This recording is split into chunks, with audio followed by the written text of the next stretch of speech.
مسجد گرانے پر اللہ کا عذاب، اور لوگ مسجد ضرر کی بات کرتے ہیں جو نبی علیہ الصلوۃ والسلام کے دور میں تھی، اور اب مسجد ضرر کے بارے میں کچھ چیزیں میں آپ کو بتانے چلا ہوں۔ مسجد ضرر کے بارے میں تو مجھے خاص علم نہیں ہے، مگر موجودہ مسجدوں کے بارے میں مجھے بہت ہے۔ دوستو ویڈیو آخر تک ضرور دیکھنا، میں کچھ چیزیں بتانے والا ہوں بہت خاص۔ سب سے پہلی بات کہ پورے ملک میں تمام قبضے ختم ہو گئے، اب اسی مسجد تک آگ کے بات رکی گئی۔ کافی جگہ مسجد توڑی گئی ہے، یہ نہیں کہ نہیں توڑی گئی ہے، میں نے خود دیکھی ہے، لیکن وہاں مسجد حدود سے باہر گئی تھی۔ جب حدود سے باہر گئی تھی تو مسجد کے انتظامیہ اور تمام علماء نے کہا کہ نہیں، توڑ دینی چاہیے، کوئی بات نہیں، جتنی حدود سے باہر گئی وہ حصہ توڑ دینی چاہیے۔ ٹوٹ گئی، لیکن یہ مسجد مکمل ہٹا کر پارک بنا دیا جائے گا۔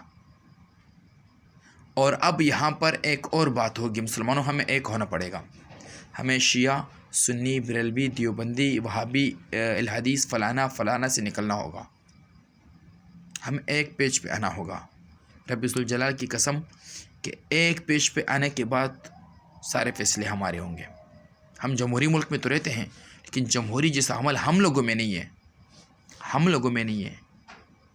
جب اسلام آباد میں مشرف صاحب نے مسجد توڑی گئی تھی، لال مسجد، تو لوگوں نے کہا اس مسجد کا نام مسجد ضرر رکھ دیا گیا، اور کہا کہ یہ کچھ لوگوں نے کہا تھا، وہ ویڈیو سارے موجود ہیں، وہ پریس کانفرنس سارے موجود ہیں، یہ مسجد ہمارے حوالے کر دی جائے۔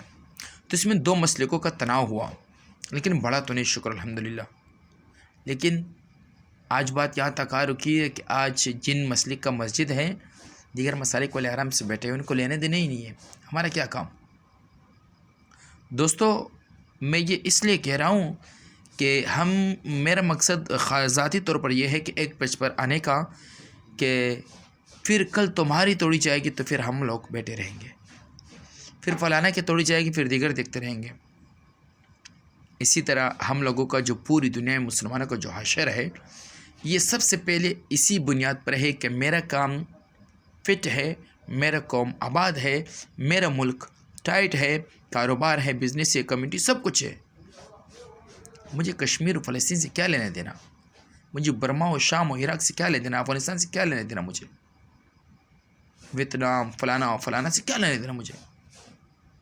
میں تو ٹھیک ہوں نا، میرا ملک تو بہت کچھ کر گیا، کیا کیا بنا گیا، پوری دنیا میں دیکھ لو۔ پھر وہاں سے بات آگے بڑھی، جب پھر اسی شام اور عراق میں کچھ ہو رہا تھا، پہلے عراق والے شام والے سے تھے، جب شام و عراق میں ایسا ہوا پھر وہ لوگ بیٹھے ہوئے تھے، نو پرابلم، مجھے کیا لینے دینے۔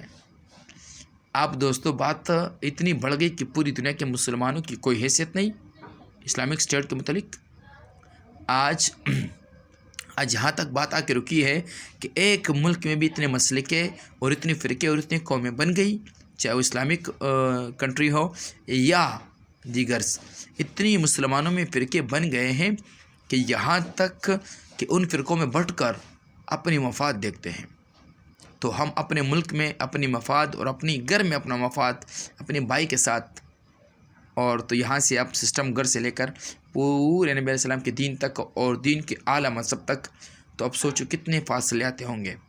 اتنے فاصلوں میں ہم سب ہر فاصلے میں سامنے والے کو چھوڑ رہے ہیں، کیونکہ وہ مسلک کا الگ ہے، زبان کا الگ ہے۔ تو لازمی سی بات ہے ہم غلام رہیں گے، لازم سی بات ہے ہم گریں گے، ہم پریشان ہوں گے، ہمارے اوپر تکلیفیں آئے گی، اللہ کی ناراضگی لازم ہوگی۔ رب ذوالجلال کی قسم کہ اگر ہمارا یہ حال ہوگا نا، ہمارے آنے والی نسلیں ساری غلام بنے گی، اور وہ غلام بنے گی کہ ان کو یہ بھی نہیں پتا ہوگا کیا ہوگا۔ پھر جب پتہ چلے گا اور ہمارے قبروں پہ آ کے ہمیں بددعا دیں گی، دعا کا بھی نہیں دیں گی۔ کیوں کہ تم لوگوں نے ذرا سی ہمت و جرأت کیوں نہیں کی؟ تم آغاز اور بنیاد رکھ لیتے، تم محبت اور پیار کی بنیاد رکھ لیتے ہیں، تم اپنے مفادات سے ہٹ کر ہمارے لیے، آنے والی نسلوں کے لیے ایک دوسرے سے ہاتھ ملانے کا ایک آغاز کر دیتے، ہم لوگ اسے انجام تک پہنچاتے۔ ہم لوگ آج ایک پیج پہ ہوتے، آج کوئی بھی نہیں اٹھا رہا، خاص طور پر اسلام کے بارے میں۔ کل سعودی عرب میں ناچ گانا ہوا تھا، یہاں سے فتوے گئے فلانا فلانا۔ اب بتاؤ آج سعودی عرب کو ہم کیا جواب دیں؟ کہ اگر ان لوگوں نے پوچھ لیا کہ مسجد کیوں توڑ لے پھر کیا جواب دیں گے؟ میں نے لاسٹ میں اس ٹائم بھی ویڈیو میں کہا تو ایک ویڈیو بنائی تھی، ایک شاید آپ لوگ دیکھ لو پڑھی ہوئی کہ بھائی آپ ان کو چھوڑ دو، ان کا وہ پرسنل میٹر ہے. ہاں مکہ مدینے سے ہمارا مطلب ہے، ضرور ہے اور رہے گا. سعودی عرب کی نہیں، دنیا کی کسی کی بھی حکومت آ جائے، لیکن ان کے پرسنل میٹر سے ہمارا کوئی لینا دینا نہیں ہے. عربوں سے ہمارا کوئی لینا دینا نہیں ہے سوائے نبی علیہ الصلوۃ والسلام کی نسبت. تو یہی وجہ ہے کہ ہمیں گھر گھر سے اتفاق بنانا ہوگا، پھر قوموں سے، پھر مسلک پر قوم پرستی، فرقہ پرستی کو ختم کرنا ہوگا. اسی طرح ہم آگے گے انشاءاللہ، ہم دنیا پہ کامیاب ہوں گے اور آخرت میں بھی کامیاب ہوں گے. یہ میرا مقصد تھا ویڈیو کا، اور امید کرتا ہوں کہ آپ لوگوں کو پسند آیا ہوگا.